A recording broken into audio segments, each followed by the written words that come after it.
تحرك أول أسطول إسلامي في التاريخ من موانئ الشام نحو قبرص، ولم يكن أحد من أبطاله قد خاض مثل هذه المغامرة من قبل قط.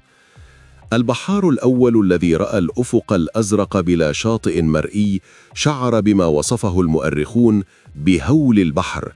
ذلك الرعب البدائي الذي يصيب الإنسان حين يدرك أن الأرض التي يعرفها قد تخلت عنه وتركته رهينة اللجج.